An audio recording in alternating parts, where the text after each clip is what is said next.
The Deathworld Council was feared across the galaxy. Every spacefaring race knew its name. They whispered it in warning. They taught it in schools. They carved its symbol into star charts, marking systems to avoid Dot. It was not a place of peace, Dot. It was a place of judgment. Only species born on Deathworlds were allowed to stand before the Council. Planets where survival was never guaranteed. Worlds with crushing gravity that bent bones. Skies filled with storms that could level cities. Lands where predators ruled and nature tried to kill everything that moved. Most intelligent life never evolved there. Those that did were different, harder, stronger, more dangerous. The Council chamber itself reflected that truth. It was massive beyond scale, carved from black alloy older than many stars. The ceiling rose so high it disappeared into shadow. Cold blue lights floated in the air, casting long reflections across the polished floor. Every sound echoed, no matter how quiet. Around the chamber, hundreds of alien leaders sat on raised platforms. Each one represented a Deathworld race that had survived extinction. Some were covered in thick armor plates grown from their own skin. Others had sharp claws resting on ceremonial weapons. A few radiated heat or energy that bent the air around them. None of them looked weak. Silence ruled the chamber. At the center stood an empty floor. That space was reserved for judgment. Many had stood there before. Some left broken. Some never left at all. A deep tone rang through the chamber. The final delegation had arrived. All eyes turned toward the massive doors at the far end of the hall. The doors were ancient, tall enough for giants, covered in scars from wars long forgotten. Slowly, with a sound like grinding stone, they began to open. The sound alone made several delegates tighten their grips. Whatever entered next would change something. The doors fully opened. The humans entered. They walked in calmly. No hesitation. No fear in their steps. There were only 6 of them. They were small compared to most Deathworld species. Soft-looking. No claws. No visible armor. No weapons displayed. No glowing energy fields. No signs of biological enhancement. They wore simple clothes. Cloth shirts. Dark boots. Loose jackets. Plain colors. One of them yawned. A low hiss rippled through the chamber. Several alien delegates leaned forward, their eyes narrowing. Others tilted their heads in confusion. Some even laughed short, sharp sounds filled with disbelief. These were humans? This was the species from Earth? The Council had studied Earth for decades, a planet with violent weather systems that never rested, shifting tectonic plates that tore the ground apart, a surface crawling with predators, diseases that adapted faster than medicine. A history soaked in war. Earth was classified as a high-grade Deathworld. Humans were supposed to be dangerous, but these creatures walked like tourists. One human adjusted the sleeve of his shirt. Another stretched his neck slowly, as if waking from sleep. A third looked around the chamber, eyes curious, not afraid. The Council expected armor. They expected threats. They expected fear. Instead, they got casual glances and relaxed breathing. A massive reptilian delegate let out a low growl. "This is an insult," it muttered. Another council member, tall and thin with glowing eyes, tapped sharp fingers together. They do not understand where they stand. The humans stopped at the center of the chamber. They did not kneel. They did not bow. They simply stood there. The silence grew heavier. The council leader finally spoke. Its voice rolled through the chamber like distant thunder, amplified by ancient technology. "Humans of Earth," it said, "you stand before the Deathworld Council, a place where even the strongest learn fear." The humans listened. One of them nodded politely. The leader continued, its many eyes fixed on them. Your world is violent. Your history is soaked in blood. You should know respect. There was a pause. No response. Some delegates smiled cruelly. They expected the humans to break soon. The pressure of the chamber alone, gravity carefully set just above standard, was enough to make many species kneel without realizing it. But the humans stood comfortably. One of them shifted his weight. Another placed his hands in his pockets. Then one human stepped forward. He was average in height for his kind. Brown hair, calm eyes, a faint scar along his jaw. He looked up at the towering council leader. And he smiled. It was not a nervous smile. It was not forced. It was relaxed, easy, almost amused. That smile cut through the chamber like a blade. The laughter stopped. The hissing stopped. Every movement froze. The council leader paused mid-breath. Something was wrong. Deathworlders did not smile here. They showed dominance, rage, pride. But not this. The human smile said something else. It said he was not impressed. It said he was not afraid. And for the first time in a very long time, the Deathworld Council felt something unfamiliar. Unease. The room felt completely silent. And in that silence, the galaxy took its first step toward understanding a terrible truth about humanity. The silence did not break at once. It stretched. Even the floating light seemed to hum more softly, as if the chamber itself was listening. The Deathworld Council had studied many species before judging them. Some arrived proud. Others arrived afraid. Most arrived desperate to prove they belonged. Humans were different. They stood quietly, not stiff, not tense. Their breathing was slow, natural, as if they were waiting in a normal room, not a hall where entire civilizations had been broken. The council leader leaned forward. Its many eyes glowed faintly as data streams appeared around. It records pulled from centuries of observation. Earth, the leader said slowly, its voice echoing. Third planet of a yellow star. Gravity above galactic average. Atmosphere unstable. Tectonic activity constant. Images appeared in the air. Storms larger than continents. Oceans rising like walls. Cities shaking as the ground split open. Several delegates watched with interest.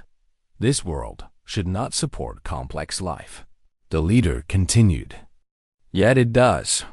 The images changed. Predators with teeth and claws. Creatures that hunted in packs. Animals that crushed bone with a single bite. Then, the images changed again.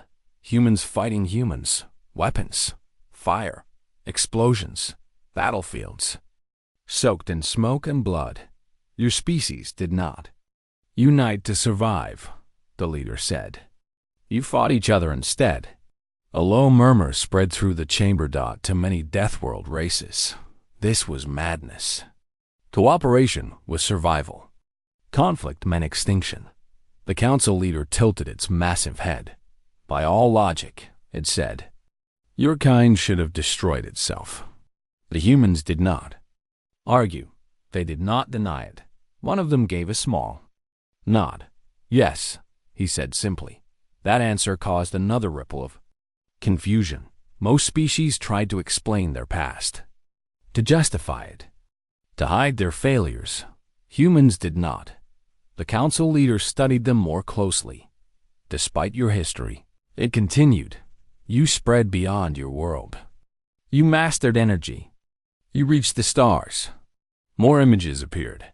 Human ships traveling between planets. Colonies forming on harsh worlds. Stations built in vacuum and radiation. The council watched carefully, but something was missing. There were no images of biological upgrades. No signs of forced evolution. No massive genetic changes. The humans were still human.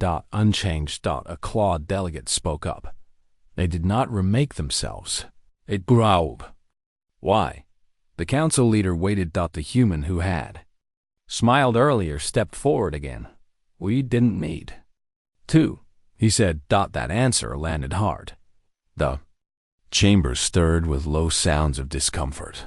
Most Deathworld species survived by becoming something else. Stronger bodies, hardened minds, reduced emotions. Humans had kept everything. Fear, anger, curiosity, even humor. The council leader's voice grew colder. Your records show weakness, it said. High emotional response, short lifespan, fragile bodies. The humans did not protest. Another human spoke this time, her voice calm. We know, she said. That made the leader pause. You accept this? She nodded. We live with it. The words echoed. Live with it. The council exchanged silent signals. Some delegates leaned back. Others leaned forward, interested now. Humans were not proud of their suffering. They were used to it. The leader continued. Your species is rated as volatile, it said. Prone to violence. Difficult to control. Several delegates nodded in agreement. That is why you were summoned, the leader said. Not to join, but to be evaluated. The air grew heavier. The humans felt it then. The gravity shifted slightly, just enough to test. Some Deathworld species had collapsed under this pressure. The humans adjusted their stance. One rolled his shoulders. Another exhaled slowly. No one fell. No one knelt. The council leader noticed. Its eyes narrowed. You show disrespect, it said. You dress as laborers. You stand relaxed before your judges. The human speaker met its gaze. We are not being disrespectful, he said. Then, explain, the leader demanded.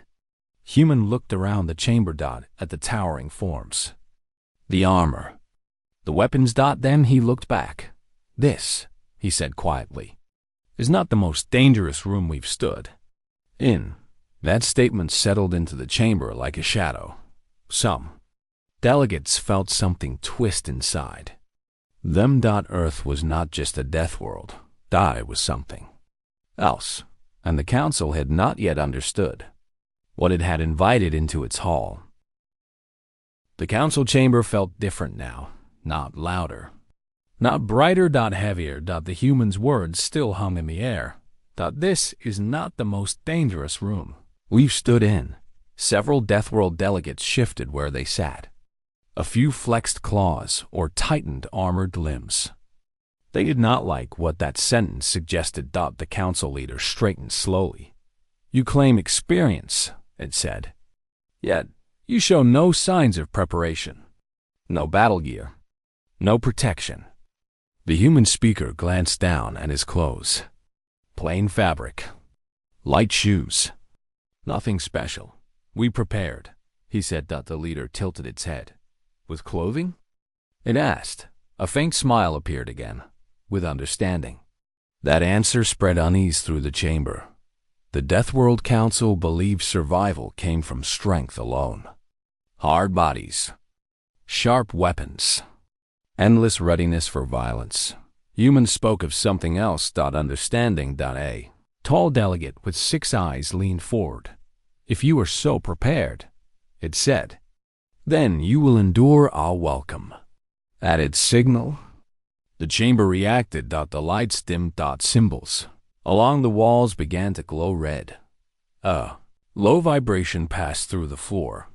This was not an attack. It was a test. The gravity shifted again. This time, it did not rise slowly. It slammed down. The pressure doubled in seconds. Several lesser delegates activated stabilizers in their seats. Even some council members braced themselves, claws digging into armrests. The humans reacted. They did not panic. One bent his knees slightly. Another widened his stance. One let out a quiet breath through his nose. No one screamed. No one collapsed. The council watched closely. Heartbeats passed. The pressure increased again. A few alien observers gasped. One delegate's breathing turned strained. The humans still stood. One of them rubbed the back of his neck. "Feels like a bad day at the gym," he muttered. That soft laughter echoed in the chamber. It should not have been possible. The council leader raised one hand. The gravity held. "You adapt quickly," it said. "We had practice," the human replied. "Where?" the leader demanded. The human looked up. "At home." The lights brightened again. But the tension did not fade. The council leader circled the humans slowly, its massive form casting long shadows. "You speak lightly," it said, "as if survival is a joke." The human shook his head. "No," he said. "If we didn't laugh, we wouldn't survive." That answer unsettled more than any display of strength. Many Deathworld species had removed humor from their cultures. Fear kept them sharp. Pain kept them alive. Humans had done the opposite. The council leader stopped in front of the smiling human. "Tell us," it said, "why you did not arrive in armor." The human considered the question. Then he answered, "Honestly, because we didn't expect to need it." The chamber erupted in noise. Hissing, clicking, low roars. That was arrogance or madness. The council leader raised its hand again, silencing the room. "You believe this council cannot harm you?" it asked. The human met its gaze. "We believe," he said slowly, "that harm is something we already understand very well." The leader's eyes narrowed. "Explain." The human gestured to the air around them. "This pressure," he said. "This fear. This test." He took a breath. "This is controlled." The chamber grew quiet again. "Our world," he continued, "is not." Images appeared without request. Human cities under storms. Floods tearing through streets. Fires swallowing forests. Earthquakes leveling buildings. The council watched. "We don't turn it off," the human said. "We don't give warnings. We don't pause the danger." The images changed. Humans digging through rubble, carrying the injured, standing in rain and smoke. "We just live in it." The council leader felt something shift. These creatures were not fearless. They were familiar with fear, and that made them dangerous. The leader stepped back. "This council will continue its tests," it said. The human nodded. Double quotes, "We expected that." But behind his calm eyes was something else. Not confidence. Certainty. And for the first time, the Deathworld Council wondered if it had misjudged humanity, not as a threat to control, but as a force it might not be able to stop. The council leader did not hide its concern. It raised both hands. The chamber responded. Warning symbols spread across the walls. The floor lights shifted from blue to deep orange. A low alarm tone vibrated through the air, not loud, but heavy, like a heartbeat. "This test will escalate," the leader announced. Humans listened. They did not protest. They did not step back. That alone unsettled the council. Most species begged when escalation was declared. Others showed anger. Some showed fear. Humans showed patience. The first wave began with heat. Invisible fields activated around the central floor. Temperature climbed fast. The air grew thick and dry. Metal surfaces shimmered as if they might melt. Several Deathworld delegates activated cooling systems. In their armor, the humans wiped sweat from their brows. One loosened the collar of his shirt. "Hotter than summer back home," he said quietly. The temperature rose again. The human skin flushed. Breathing became heavier. Still, none of them asked for the test to stop. The council watched in disbelief. Heat that cooked alien muscle was something humans endured every year. The second wave followed without pause. Toxic compounds mixed into the air. Not enough to kill. Enough to weaken. Most species would struggle to stay conscious. The humans noticed immediately. Their eyes watered. One coughed once. Then they adjusted. Breathing slowed. Movements became deliberate. Years of polluted cities and industrial accidents had trained their bodies without mercy. The council leader's voice returned. Quieter now. You adapt again. The human speaker nodded. We don't have a choice. The third wave began. Pressure. Not gravity. At first. Atmospheric pressure increased sharply, pressing against lungs and skin. Ears popped. Bones creaked. One human winced. Another clenched his jaw. They stayed standing. The gravity returned stronger than before. The floor groaned. The pressure was enough to crack reinforced plating. One alien delegate collapsed in its seat. Systems failing. The humans bent their knees. One placed a hand on the ground to steady himself. Still, no one fell. The chamber was silent, except for the alarms. The council leader stared. Its tests were no longer demonstrations. They were comparisons, and the humans were winning. Enough, a delegate hissed nervously, but the leader hesitated. Then came the final test. Sound. A low-frequency pulse filled the chamber. It attacked the nervous system directly. Disorientation, nausea, pain. Several council members flinched. Humans staggered.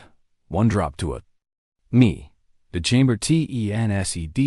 Then the human stood back. Up, breathing hard, sweat dripping, but smiling.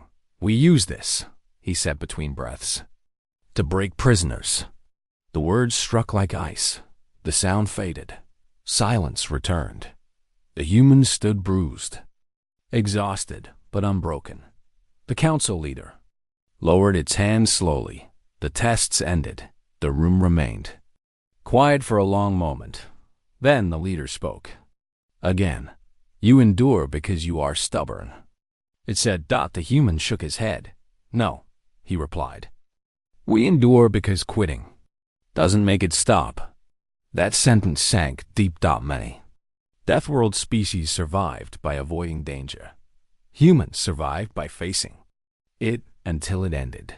The leader studied the humans with new eyes. Your clothing, it said, that offers no protection.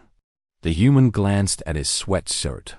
It reminds us, he said, that we're still human. That answer confused and disturbed the council. Most Deathworlders had abandoned softness. Humans kept it. And somehow, that made them stronger. The leader turned away, addressing the chamber. The tests are complete. A murmur spread through the delegates. None of them expected this result. The leader looked back at the humans. Your world has shaped you into something rare, it said. The human waited. Something comfortable with suffering. The human nodded once. Yeah, he said. That sounds right. The council leader paused. For the first time in its long existence, it felt uncertainty. And uncertainty in the Deathworld Council was more dangerous than fear. The chamber no longer felt like a courtroom. It felt like a classroom. The alarms faded. The lights returned to their cold blue glow. The pressure eased, though the memory of it still lingered in the air. The humans remained where they stood. Sweat clung to their skin. Their breathing was slow and controlled. Small injuries showed bruises, shaking hands, strained muscles, but none of them asked for help. The council leader faced them again. You endured, it said. You adapted. You survived. That was the highest praise a Deathworlder could give. The human speaker nodded. That's what we do. The leader paused, then asked a question no one expected. Why are you not proud? The humans exchanged brief glances. Pride was common among Deathworld races. Survival was proof of worth. Strength was identity. The human thought carefully before answering, because this isn't special to us. He said that the council reacted at once. Not special? Surviving those tests would have earned respect across the galaxy. You misunderstand, the leader said. Few species could withstand what you faced. The human lifted his shoulders slightly. We know, he said. But we didn't face it today for the first time. The chamber grew quiet again. The leader gestured, and new images filled the air. Not simulations, real moments. A human child walking through heavy rain, soaked and cold, still laughing. Workers repairing a bridge during a storm. Firefighters walking into flames. Doctors standing through endless hours in crowded hospitals. Pain, fatigue, stress. None of it dramatic. Just constant. This, the human said softly, is normal for us. The council watched, disturbed. These were not warriors. These were civilians. You trained from birth, the leader said slowly. The human shook his head. No, he replied. We live. That was worse. There was no program. No preparation chamber. No controlled suffering. Earth did not teach gently. Your people endure loss, the leader said. Wars, disasters, disease. Yes, the human replied. Does it not break you? The human looked around the chamber. At times, he said. It does. The honesty caught the council off guard. But we rebuild, the human continued. Not because we're strong, because we don't see another option. That answer spread a strange silence. Strength to the council was forced to humans. It was persistence. One delegate spoke carefully. Then why come here dressed as you are? The human smiled again, smaller this time, because pretending would be lying, he said. This is who we are. He gestured to his clothes. We're not heroes every day. We're workers, parents, students, medics. The images changed again. Humans laughing after hardship. Sharing food. Making jokes in ruins. This, the human said, is how we survive. The council leader lowered its head slightly. Your world did not make you fearless, it said. No, the human agreed. It made you familiar with fear. Yes. That word carried weight. Fear was not an enemy too. Humans thought it was a companion. The leader considered this. Then your power, it said, comes from acceptance. The human shook his head gently. From endurance, he said. Acceptance comes later. The chamber absorbed that truth slowly. Humans were not calm because they were superior. They were calm because panic wasted energy. They had learned that lesson through suffering, not doctrine. The leader straightened. The council believed Earth was a death world. It said. The human tilted his head. It is. The leader continued. But now we understand. To you, it is simply home. The human allowed himself a small breath of relief. Double quotes. Yes, he said. And home trains you every day. The council fell silent. Again. Not in fear. In respect. Something had shifted. Humanity was no longer an unknown risk. It was a known reality, and the galaxy was not ready for what that meant. The Deathworld Council did not speak at once. For a long moment, the chamber remained still, as if the weight of what had been learned needed time to settle. Then the council leader turned away from the humans and faced the gathered delegates. What we have seen cannot be undone, it said. This session will be recorded and shared. A ripple moved through the chamber. Shared? That was rare. Council sessions were usually sealed. Knowledge was power, and the council guarded it closely. The leader continued. The galaxy must understand what Earth truly is. With a gesture, the recordings were released. Across thousands of star systems, screens came alive. Military academies, trade halls, research stations, Frontier colonies. They watched humans stand under crushing gravity. They heard casual voices in deadly conditions. They saw smiles where fear should have been at first. Many viewers laughed, and they stopped. Analysts replayed the footage again and again. They slowed it down, measured reactions, counted recovery times. The results were disturbing. Humans did not spike under stress. They stabilized. Most species showed panic before adaptation. Humans adapted while remaining calm. A senior military analyst spoke during a closed briefing. "They don't treat danger as a crisis," she said. "They treat it as weather." That statement spread fast. Trade guilds reacted next. Shipping routes near Earth were reviewed. Risk assessments were rewritten. Insurance costs doubled overnight, not because humans were aggressive, but because provoking them was unpredictable. One report summarized it clearly: humans do not escalate emotionally. They escalate functionally. That frightened many governments. Frontier worlds felt it first. Some species quietly withdrew from systems near human space. Others increased diplomatic contact, hoping for goodwill. No one wanted to test the limits of a species that remained relaxed under conditions meant to break Deathworlders. Star charts changed. New symbols appeared. Earth was reclassified. Not just a death world, a persistent survival world. Warning text was updated. Human space. Engage with caution. Provocation discouraged. Back in the council chamber, the humans waited as the leader reviewed the incoming responses. "You have caused unease," the leader said. The human speaker nodded. "That wasn't our goal. Intent does not change outcome," the leader replied. One delegate spoke, voice tight. "If they are not driven by fear, what motivates them?" The human considered the question. "Taking care of our own," he said, "and being left alone." That answer unsettled the chamber. It meant humans did not seek domination, which meant deterrence was their true strength. The council leader faced them once more. "The galaxy will be cautious now," it said. "You will be watched."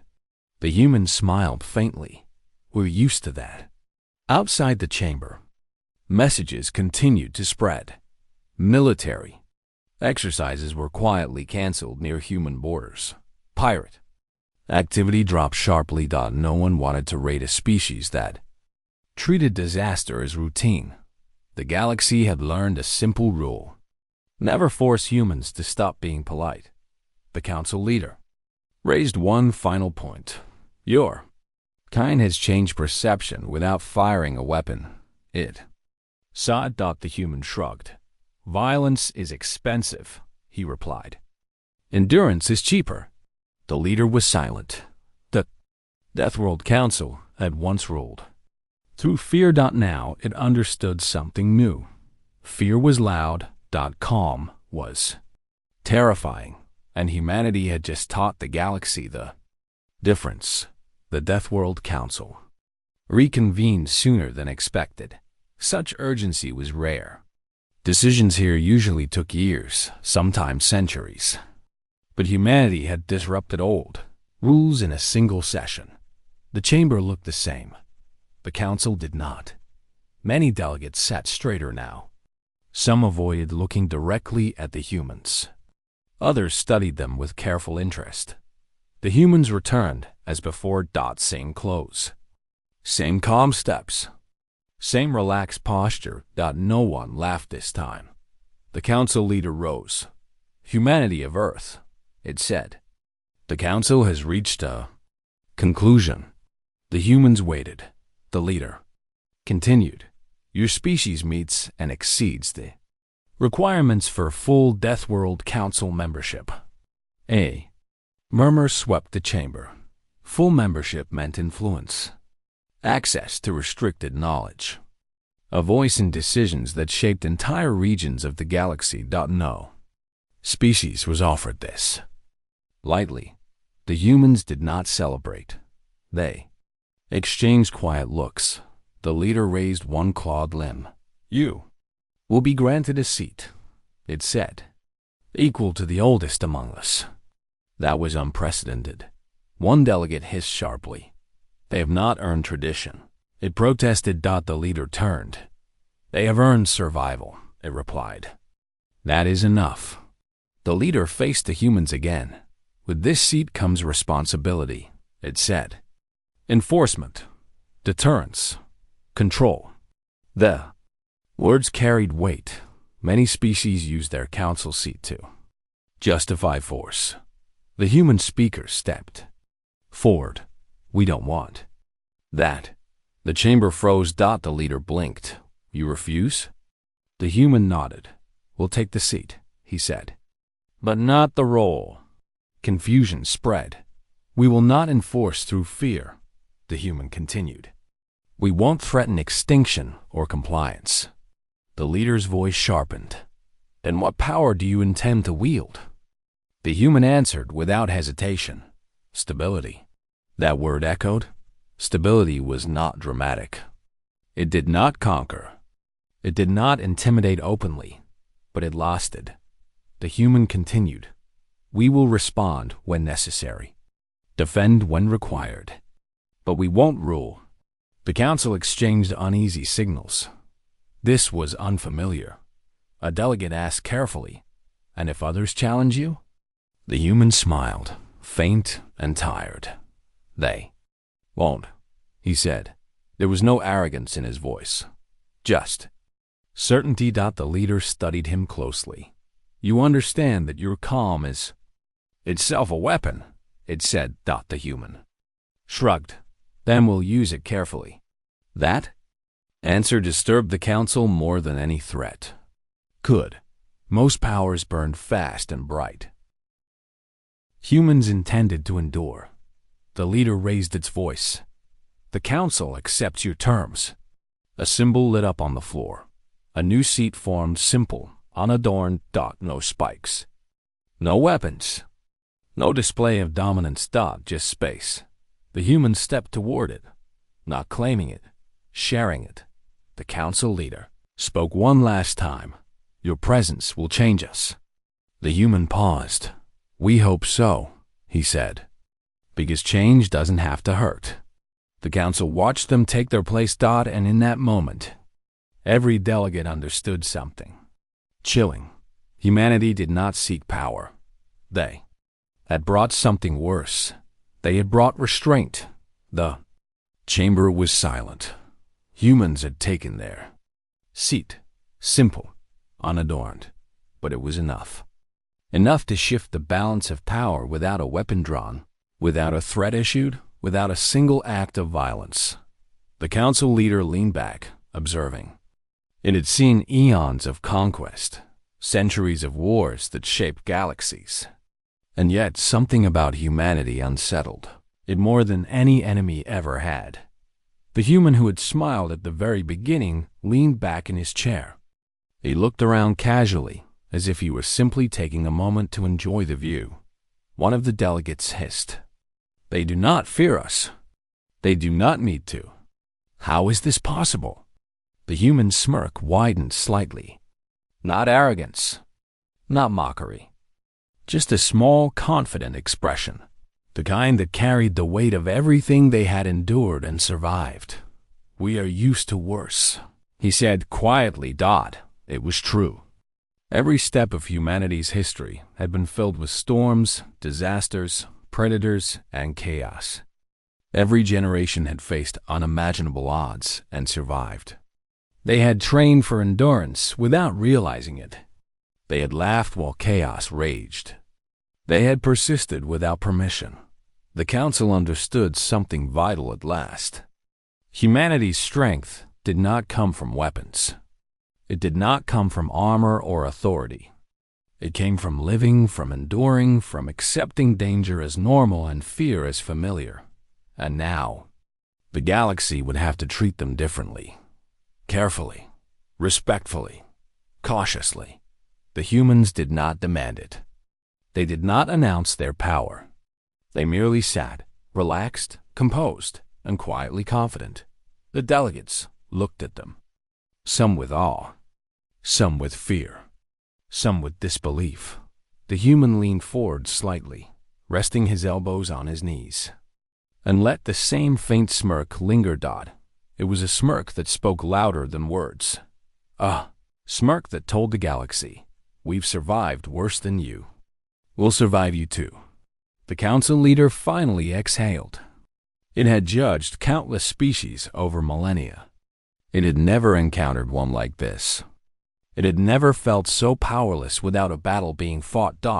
And in that silence, in that stillness, humanity claimed something far greater than any seat of power.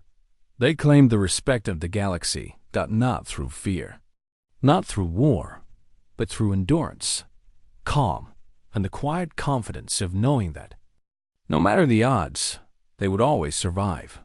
The chamber lights dimmed. The delegates resumed their discussions. But none could ignore it. Humanity had changed the Deathworld Council forever, and the galaxy would never be the same. The humans stood, turned, and walked out of the chamber, still smiling, still calm. The council watched them leave, and no one dared challenge. A species that could conquer chaos with nothing but a smirk.